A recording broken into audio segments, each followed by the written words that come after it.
Hello Hull and Liverpool classes, I hope that you're well, and here's Mrs. Tarry again. Today I've got a science session again on changing materials, okay? This time we're going to think about how materials change and what words we can use to describe them. So here's a little girl, look, that she's got some Play-Doh.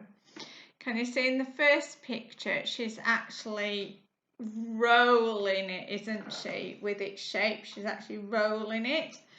The second picture, I think she might have rolled it. She might be poking it or pushing it or squeezing it. Let's have a look at the words I've thought of with the Play-Doh. Rolling, twisting, bending, so she could actually bend it.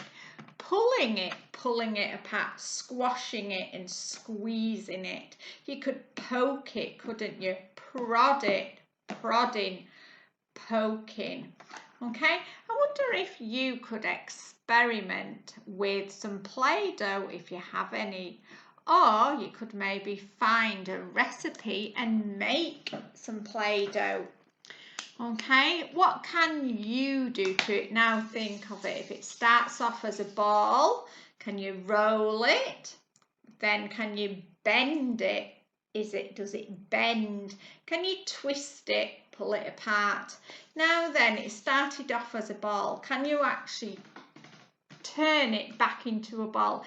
Is it reversible or irreversible? Reversible means can it go back to its original shape? Or is it irreversible? So once you've made, say you've made a caterpillar, you've rolled it out and you've made a caterpillar, or you've rolled a ball and you've made a little owl, say, you've put some little pokes and prods in it, can it actually go back to its original shape? Now then, we've got the Play-Doh. We've also got two other materials to think about.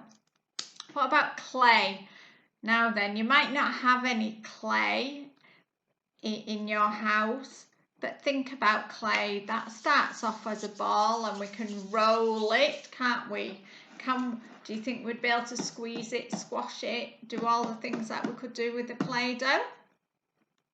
Maybe if you've got some, you could try it, couldn't you? Now then, the one in the middle is some bread dough. That's what we call it's proving. Look, now that bread, it will have started off with some flour and maybe yeast and water, maybe a bit of salt, a bit of sugar. Put it in. Now then, what that's going to prove, it's going to change shape. It's going to get bigger. I think that's going to get bigger. But what do we do with that bread?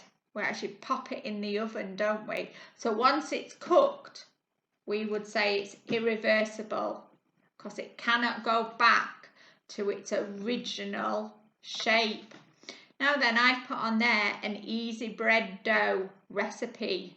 Rainy day mum. Now then, you might be able to bake some bread. Have a go watching the changes.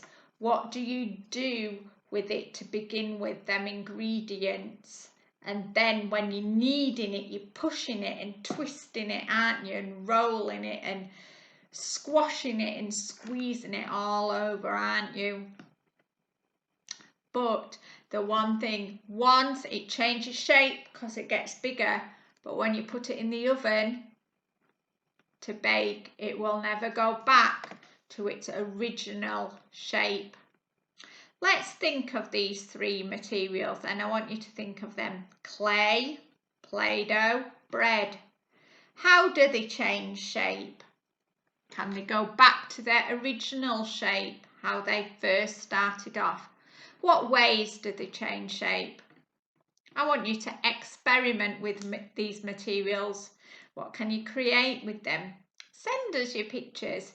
Maybe can you create some work that you would tell us all about what you've learned, okay? Come up with your own leaflet about changing materials and tell us all about them. let's leave it to you. You experiment and enjoy learning about these types of materials.